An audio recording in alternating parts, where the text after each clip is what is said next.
Pessoal, bem-vindo à primeira aula do curso sobre Direito Internacional Prático. A proposta desse curso é dar uma visão própria, mais realista e prática do tema do direito internacional.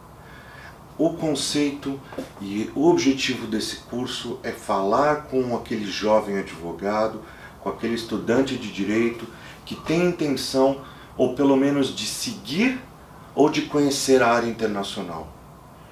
O direito internacional é uma área extremamente árida, inclusive a nível acadêmico. Nós sabemos que existem os grandes conceitos, a diferença entre o público, o direito público internacional e o direito privado internacional. Existe uma série de elementos do tipo tratados internacionais, artigos do ramo, relações internacionais. Os melhores cursos falam um pouco de Tribunal Internacional de Justiça, outros falam de arbitragem, mas dificilmente passa disso.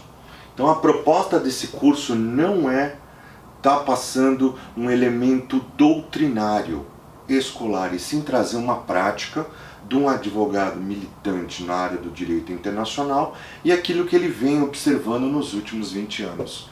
Como vocês sabem, eu escrevo basicamente artigos sobre o ramo, sobre a área do direito internacional, sobre casos, sobre situações acontecidas tanto com brasileiros no exterior quanto com estrangeiros no Brasil.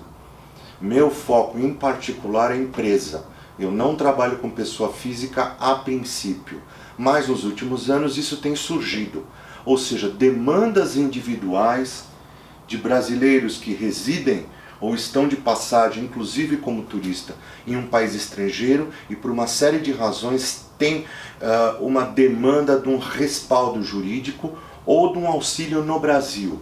Por exemplo, eu sou brasileiro e moro nos Estados Unidos há 15 anos. Resolvi vir ao Brasil visitar minha família e ao regressar aos Estados Unidos, o que aconteceu? A aduana não me permitiu entrar nos Estados Unidos. Ou seja, ele voltou para o Brasil. E aqui esse problema vai ter que ser tratado. E daí tem os seus caminhos. A história do direito internacional prático, ela está muito focada em clientela. Por quê? Porque a origem disso, ela justamente vem da prática, do dia a dia. Ela vem daquela empresa que existe aqui, daquela multinacional que já está no Brasil, daqueles empresários, daquelas pessoas que investem em bolsa, que compram imóvel, que especulam no mercado brasileiro. É claro que nós entendemos que o mercado brasileiro está em crise, não é positivo, porém a maioria das empresas estrangeiras investiu e tem explorado o mercado nacional. As grandes empresas como, por exemplo, uma Johnson & Johnson, uma Nestlé, para elas é um Brasil, um mercado em plena expansão. Quer dizer, a gente não pode se apegar a elementos locais para não enxergar esse estrangeiro no Brasil. E isso é um grande potencial porque o fato é que novas e novas empresas têm vindo para cá. E não é por uma questão de apreço à nossa terra-pátria, e sim de esgotamento do mercado deles. Excesso de competição na origem. Ok. Então vamos lá. Hoje em dia na faculdade você tem as diversas áreas, além do direito internacional. Você tem a especialização no direito do trabalho, você tem a especialização na área civil, conhece tributário, enfim, são as diversas vertentes. O advogado internacional tem que conhecer também a doutrina, e não uma ou outra, ele tem que conhecer todas. O ponto de falar inglês, eu não vou nem iniciar, porque isso a gente entende que é básico. Né? Aquele que não fala inglês nem sai imaginando que existe mercado para ele. Mas hoje em dia isso é ensinado pessoal a partir do primeiro grau. Enfim, não vou falar que é inglês. O ponto é multidisciplinar nas vertentes e nas áreas jurídicas do Brasil. O advogado internacional tem que ser o quê? Um especialista em Brasil. Alguém que conhece o quê? O sistema judiciário local, que pode levar as referências e os processos para aquele estrangeiro que está sob uma legislação diferente. aquela empresa estrangeira no Brasil que não conhece como se defender, por exemplo, no caso de uma autuação fiscal. Tá? Então, o advogado internacional é um especialista em Brasil. E quando eu digo especialista em Brasil, eu digo que é concentrar conhecimento de todas as áreas. Ou seja, ele é um generalista ao mesmo tempo que é um especialista. O ideal de formação, para mim, é bom fazer uma universidade no exterior, é bom para conhecer, ampliar o conhecimento, não tenho dúvida do valor de fazer um curso no exterior. Mas aqui, para nosso efeito, a condição principal, o que é? Vender e falar com esse cliente estrangeiro. Tá? O cliente estrangeiro no Brasil, ele não conhece os caminhos. Ele precisa de um respaldo jurídico. O brasileiro no estrangeiro precisa de um respaldo jurídico. A empresa brasileira no estrangeiro também precisa de um respaldo jurídico. Ou seja, além da importância de um curso estrangeiro, o mais importante é, por exemplo, já ter militado na área jurídica por um bom período. Tá? Ser um conhecedor prático da justiça, ou seja, um advogado, idealmente com entre 2 e 5 anos de atuação, militância contínua na área jurídica, já é considerado um generalista.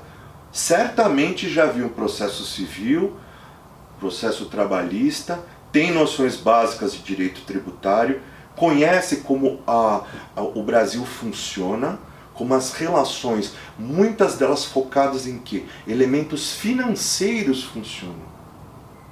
Quanto custa se eu exportar o produto? Qual é a tributação se eu investir numa empresa brasileira?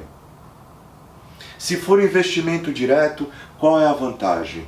E se for um empréstimo para a empresa? E mais importante, como é que eu mando os lucros lá para fora? Ou seja, o advogado internacional tem que conhecer o quê? Aspectos tributários. Ele tem que entender como fazer essa empresa no Brasil. Não adianta eu dizer assim, abre-se empresa no Brasil. Aberturas de empresas no Brasil. Não é um trabalho registral. É um trabalho estrutural de algo que a gente chama de estratégia jurídica, que é aquilo que nós vamos tratar mais adiante num capítulo só. Dessa primeira aula, nós vamos fazer um apanhado geral, repetindo. Ou seja, existe uma necessidade do advogado olhar o grande plano, dele juntar a inteligência, o sistema jurídico brasileiro com aquele sistema jurídico de origem do estrangeiro. O suíço não entende como funciona a tributação no Brasil. Ponto. O americano tem dificuldade de entender as relações trabalhistas aqui no Brasil. Por que se indeniza? Por que se recolhe imposto? Impostos pesados. Tá? Então tudo isso, essa linguagem, essa comunicação entre o direito brasileiro e estrangeiro é fundamental. Ok. Agora, onde está esse pessoal? Como eu faço para localizá-los? Na realidade, isso é uma demanda que já existe. Já existe uma demanda de advogados especializados, de grandes escritórios, que ocupam realmente uma área privilegiada. Nesse universo desses advogados, desses escritórios de advocacia, eles já estão listados, eles já são ranqueados, por exemplo, na 500 Legal ou na Chambers and Partners. Quer dizer, o cliente estrangeiro de grande porte procura ele. Agora, existem todos os níveis possíveis de projetos no Brasil. Então existe o cliente de médio porte, uma empresa menor, uma representação, uma importação e um processo de distribuição nacional de um produto qualquer. Tá? Então isso tudo demanda um espaço de advogados que não se encontra dentro das grandes estruturas. Por que não se encontra dentro das grandes estruturas? Porque são serviços de menor porte e, mais importante, o estrangeiro é extremamente atento para o dinheiro. Ele realmente busca ganhar sim, economizar sim, né? Ou seja, se ele puder tratar um assunto de média relevância com um advogado de médio porte, com um custo correspondente àquilo que ele gostaria de pagar, isso funciona. A gente tem que lembrar que as relações advogado-cliente, além de se basear na confiança, nós vemos na prática que a empresa tem dado muito valor ao quê? Ao quê? Às despesas. O advogado é visto como despesa.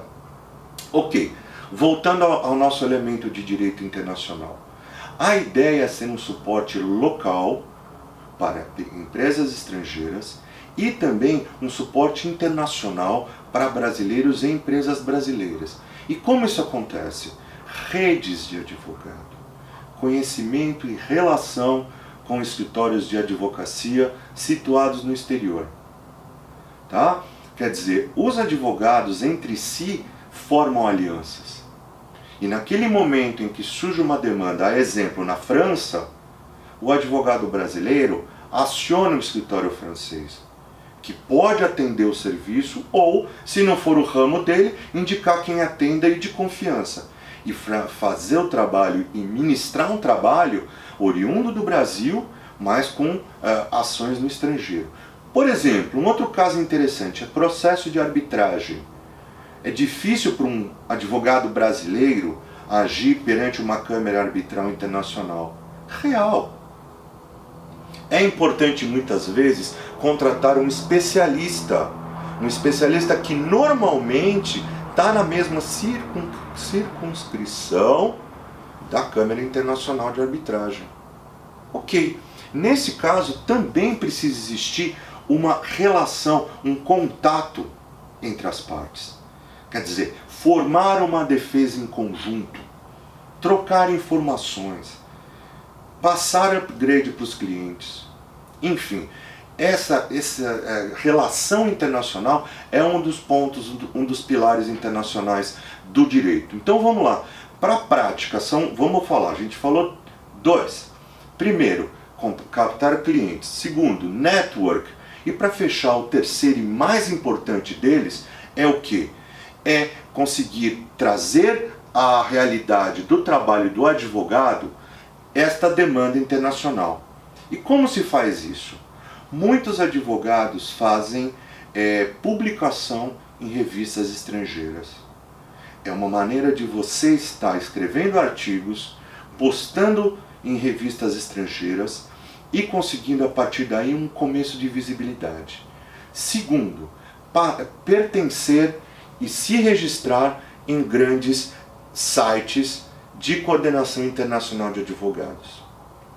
Lá fora, no estrangeiro, já existe, já formado há muitos anos, grandes grupos e estruturas de filiação de advogados. Alguns são focados em cursos, seminários, que acontecem de tempo em tempo, e os advogados se reúnem e conversam, trocam informações e fazem network. E tem outros bem simples, onde você paga, você entra dentro daquele sistema de advogados correspondentes, você pode ser o único ou mais um dentro do Brasil, e aqueles advogados que tiverem essa demanda vão mandar para você esse trabalho. É muito comum também processos de cobrança estrangeira. O brasileiro que importa e deve para um chinês. O brasileiro que, enfim, fez uma determinada dívida para um estrangeiro no Brasil e a matriz quer receber. Quer dizer, trazer essa demanda internacional e fazer com que ela se processe dentro da estrutura jurídica brasileira. Se você gostou dessa nossa primeira aula de Direito Internacional, dá um like aí, subscreve nosso canal. Para mim é muito importante, eu entendo que é um assunto que vai ajudar aqueles que buscam se formar e aqueles advogados que querem um futuro melhor, mais amplo e melhor remunerado. Obrigado, pessoal, e até a próxima.